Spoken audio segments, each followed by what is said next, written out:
Hello again. In this section called Total Guest Satisfaction, I want to talk to you about yourself. I was mentioning before, managing your section or working your section like it's your own business. And that's a big key in having the right frame of mind and the right attitude to want to get good results and give a proper experience to your guests. Your image in that case is your business, right? If your section is your little business, if your bar is your little own business, is your personal business, your image is your business. Your physical image and how you handle yourself. In my experience, and yes, I've been in the restaurant industry 22 years, so I've learned quite a few things, and I've managed and gone back to serving and bartending, and I've done different things, and I started coaching and training. But many times when I was not in a ownership or managing position, I was a server or bartender, I've had people say, you're an owner here? Are you one of the managers? Because of the way I conduct myself. And that doesn't mean being cocky, being overly confident, I'm super confident but I don't master my menu. No, it means having an attitude of service and to make sure that total customer satisfaction is the only thing you're trying to achieve.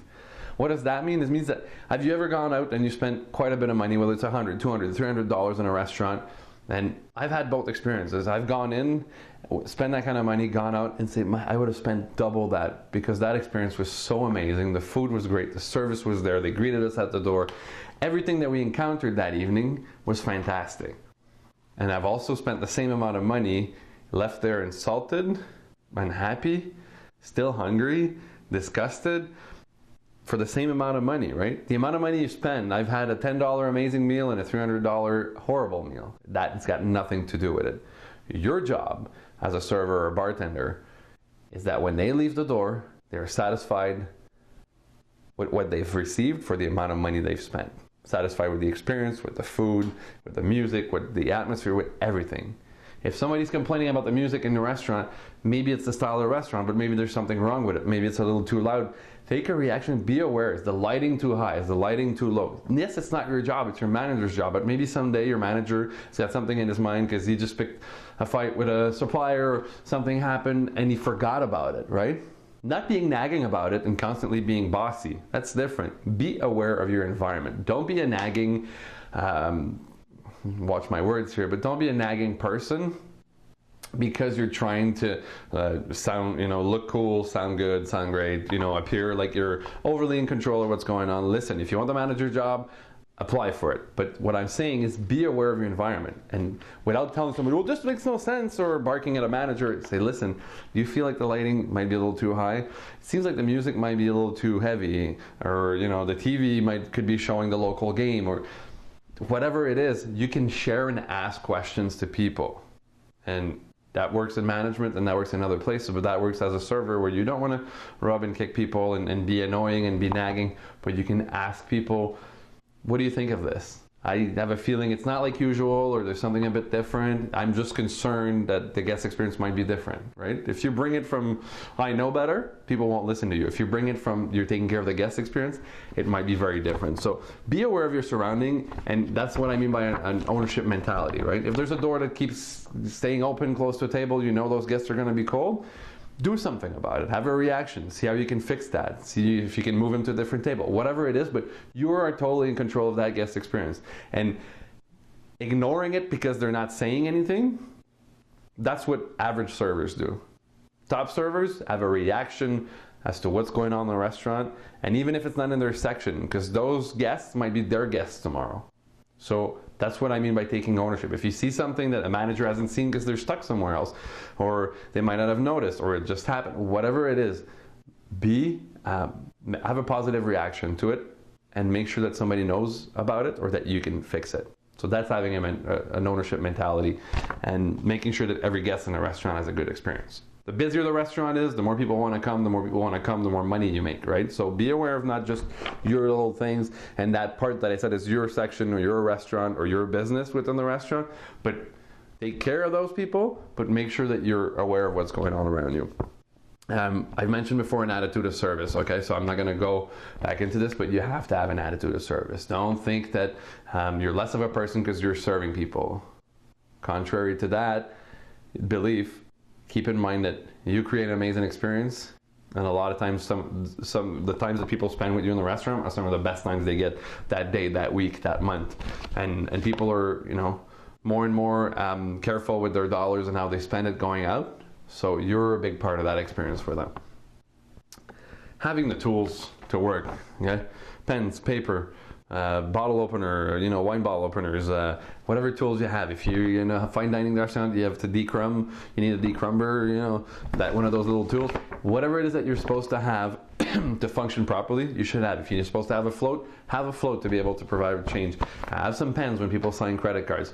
Don't be the server that always has to ask somebody else if they have a lighter to light a candle. I mean, people don't smoke anymore, but a candle for a birthday, or a bottle opener, because now, I've sold a bottle of wine, right?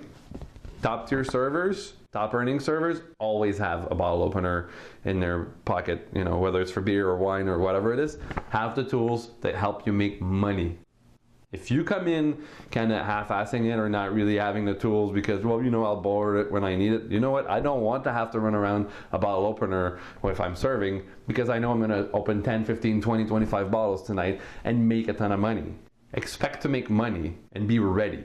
Opportunity meets preparedness, okay? You need to be ready for success. Don't, when I start making money, then I'll invest $5, $10 in a bottle opener. No, because you'll never get there, because you'll always be an average server with average sections. Your personal hygiene. Now, I don't know you. I can't smell you through the camera. I hope that, you're probably watching this at home, so you may not be all showered up and clean, so that's okay. But keep in mind that how you keep your hair. You see, I wear a beard, right? Well, I trim, I keep it clean. I don't have this bushy thing where I'll scare people if I go serve them at a table, right? I can still carry a beard and make it look clean, right? This is a shirt I used to wear working as a bartender and as a server for years. So this is the kind of, it looks clean, it's okay, looks good. So your beard, your nails, your earrings, your rings. If you're working and you get wearing like 8, 10, 12 rings and it looks like you're a model in a jewelry store, that's your style, that's okay, but you're trying to build rapport with a wide range of people. So that might be something that steps in that line. Your earrings, if you're wearing really big earrings, if they're flashy, or a ton, sometimes you ladies, ton of bracelets going everywhere and making noise as you're talking, like that's fine, but maybe at work, keep it nice, clean, toned down, and you can wear the whole artillery when you go out a little later. Obviously clean work clothes, a uniform, get a shoe shine once in a while, you know what I mean? Like if you stop, get those or shine them yourself, but it's cool to stop and get them shined if that's something you can do. Can you tell if your uniform is clean? If you have to look at it and wonder if somebody's going to say something if you wear it, which we see all the time, right? Servers grab a shirt, grab the pants or their apron. You think they'll say something about this? If you have to think about it, it's because it's got to get clean, okay? So that's pretty good line. Same thing with your beard, right? Guys, sometimes you're like, if you don't wear a beard but you're not cleanly shaved, you're kind of looking, do you think they'll say something? If you ask the question, says you have it out yourself, most likely it's probably not adequate or proper. Be clean uniform, and yourself looking good and smelling good, but don't overdo it either, right? The deodorant and perfume and all that, you work in restaurants, so you don't want to overpower the food, you don't want to be a distraction, right? People are drinking wine, they're drinking beer, cocktails now are getting more and more elaborate. If you're wearing too much perfume or too strong of a deodorant and their hairspray and hair gel and this and that it's overpowering, then you're becoming too much a part of the meal, right? And especially some people's noses are very sensitive, so wear them if you have to, but on the down low a little bit. Don't overdo, especially the perfume side of things. And as far as the satisfaction and the guest experience and yourself and ownership, there's always something to do in a restaurant. Achieve a higher level of service with your guests. You want to be a better employee to your boss, where he makes better schedules for you, better sections, provides you with better groups, always. You put your superstar, right? I teach managers aces in their places, so you put the right people in the right place. I'm not going to put an average server in a big section or with a special guest that I know is going to spend a lot of money and drink a lot of wine or a lot of food.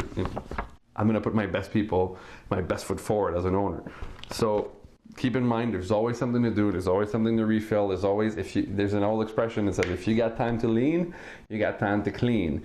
And you know, it doesn't rhyme and it's longer, but it's along the line of, if you got time to tell somebody about your whole weekend and everything you did and how many drinks you had and how much Nancy was having fun and she fell down the stairs, if you have time to do that, you have time to clean something, you have time to be, you can be doing something as you're doing that. I'm not saying not to talk to your coworkers, but you need to be aware that there's always something to do, and you can talk as you do that, right? You can walk and chew gum at the same time, I'm pretty sure. So this is the end of the Total Guest Satisfaction lecture. I will meet you on the other side. We'll be talking about human personalities and how to serve them better. See you soon.